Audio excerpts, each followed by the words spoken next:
राम राजा की रावण राजा। रामायण से कुछ नहीं होगा भाई। आगे हमें पेंशन दिया जाए। हाँ बस रामायण देगा।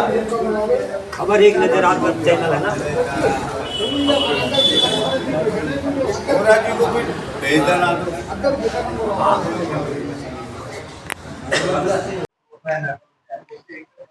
नमस्कार दोस्तों, आप देख रहे हैं खबर एक नजर। अभी हम यहाँ पे मौजूद हैं लोक भवन निर्माण पे। नमस्ते सर। नमस्ते। सबसे पहले अपना पूरा परिचय दे दीजिए। मेरा नाम मनोहर कुड़ियाल है।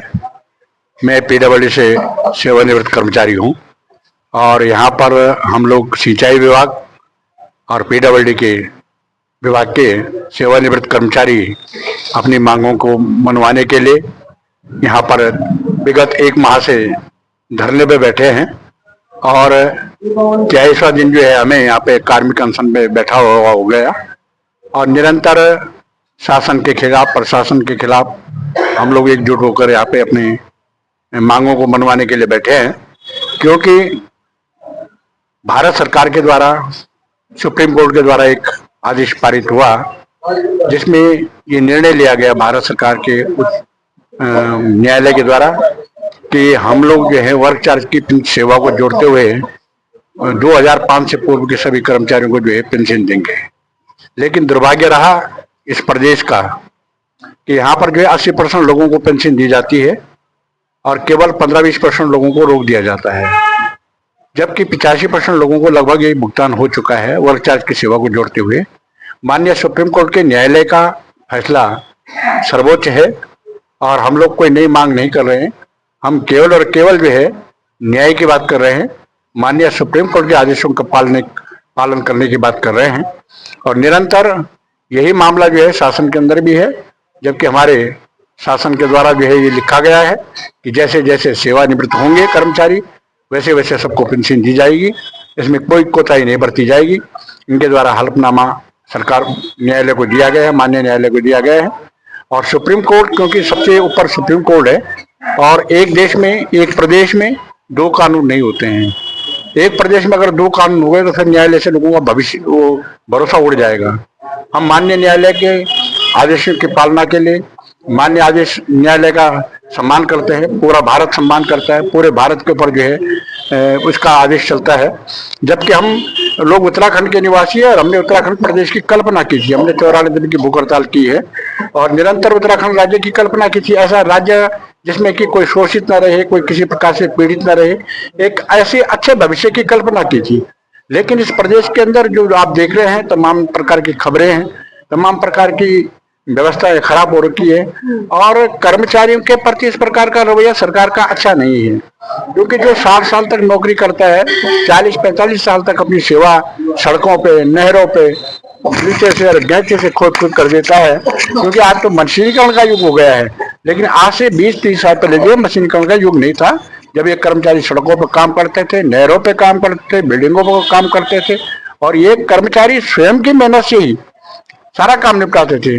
लेकिन सरकार की अनदेखी, सरकार का दुर्भाग्य कि इन कर्मचारियों के प्रति कोई वो नहीं है, वो संवेदनशीलता नहीं है और ये कर्मचारियों के प्रति अगर सहानुभूति रखना चाहते तो ये नौबत नहीं आती। और इसमें भी ये है कि अब 30 दिनों से हम यहाँ पे भूख हड़ताल पे बैठे हैं, हड़ताल पे बैठे हैं और इसके बावजूद भी सरकार का कोई निबंध हमारे पास नहीं आता। इतने विधायक हैं, 13 जिलों के विधायक हैं, 70 विधायक यहाँ पे रहते हैं, 70 विधायकों के बीच में भी कोई विधायक यहाँ पे आने के लिए तैयार नहीं है। ये बड़ा दुर्भाग्यपूर्ण विषय है। आखिर ये वृद्ध कर्मचारी कहाँ जाएं? इनकी समस्या तो यही है। दीपावली भी यहीं पे मना रहे हैं, भैया दूज भी यहीं पे मना रहे हैं, एकादश दिवाली भी यहीं पे मना रहे हैं, जबकि पूरे उत्तराखंड के अंदर एक अवकाश होता है इसका, प्रकाश पर्व का, और इन सब कर्मचारियों ने प्रकाश पर्व जैसे त्योहार को छोड़ दिया है केवल अपनी मांगों को मनवाने के लिए। बुढ़ापे क्या एक सहारा होता है पेंशन, और बुढ़ापे में जब पेंशन नहीं मिलेगी तो आदमी जाएगा कहाँ? 40-50 साल अगर सेवा करेगा, 35-40 साल अगर सेवा करेगा विभाग की, तो आखिर वो पैसा मांगने कहाँ जाएगा, किसके पास जाएगा? क्योंकि अगर प्राइवेट में भी कोई आदमी काम करता है तो उसको भी पैसा मिलता है भाई। तो सरकार के ये पहले से ही चला है, ऐसा तो है नहीं कि सिंचाई विभाग और पीडब्ल्यूडी के कर्मचारी सेवानिवृत्त हो रहे हैं और सरकार पे वित्तीय भार पड़ रहा है। पूरे प्रदेश के अंदर जो लोग रिटायरमेंट हो रहे हैं उनकी वजह से क्या वित्तीय भार नहीं आ रहा है?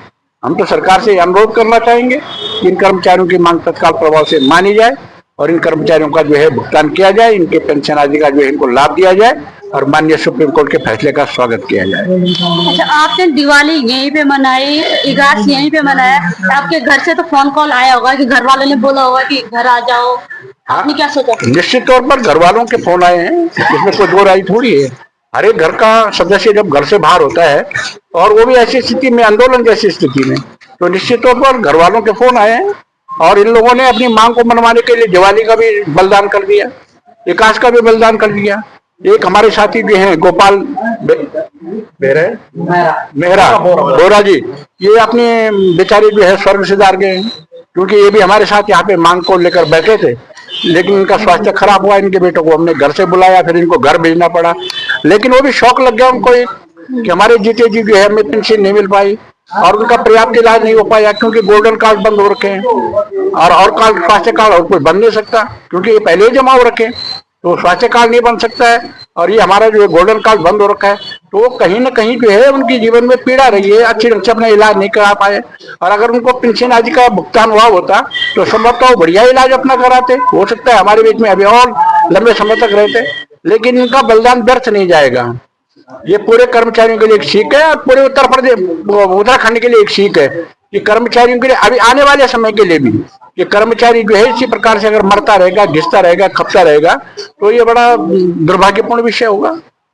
आपने यही जगह क्यों चुनी वो धरना स्थल के लिए? क्योंकि हम इन विभागों में काम करते हैं भाई, हम कहाँ जाएंगे, हम के सदन में तो बैठेंगे नहीं, हम चौराहों पे तो बैठेंगे नहीं। हमने सिंचाई विभाग और पीडब्ल्यूडी के लोगों ने निर्णय किया है कि हम अपने विभाग के ही कार्यालयों में धरना देंगे, क्योंकि हम इस परिवार से निकले हुए लोग हैं, यहाँ पर हमने जो है जीवन खपाया अपना, तो हमने इसलिए जगह निश्चित की है, नहीं तो हम रायपुर में बैठते कौन सुनता हमारी, जब यहाँ पे नहीं सुन पा रहे हैं, जब परिवार के लोग हैं। और मैं आपके चैनल के माध्यम से विभागीय अध्यक्षों को भी ये देना चाहता हूँ सूचना की ये तत्काल प्रभाव से हमारा काम करें, अगर नहीं करते तो फिर हमें रणनीति अपनानी पड़ेगी। अच्छा, अभी तक यहाँ पे कोई भी नहीं आया, शासन प्रशासन में कोई भी नहीं आया यहाँ पे, कब तक बैठे रहेंगे आप यहाँ?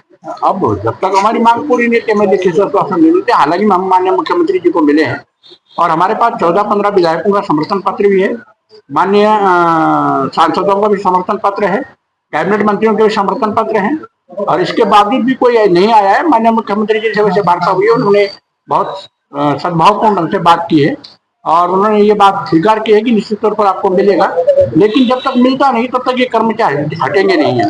धामी जी ने आश्वासन दे दिया, फिर भी आप यहाँ पे बैठे? बिल्कुल बैठेंगे, जब तक शासन आदेश नहीं होगा तब तक तो बैठे ही, क्योंकि जो आदमी एक बार ठग गया हो वो बार बार नहीं ठगेगा। और अब हम ये तय करके आए हैं कि जब तक हमें शासन आदेश प्राप्त नहीं होता है, हमारे साथियों ने सब ने तय कर रखा है कि हम चाहे यहाँ पे मरना पड़े, खपना पड़े, जो कुछ भी होगा हम सब सहन कर लेंगे, लेकिन हम बिना शासन आदेश के हम उठेंगे नहीं।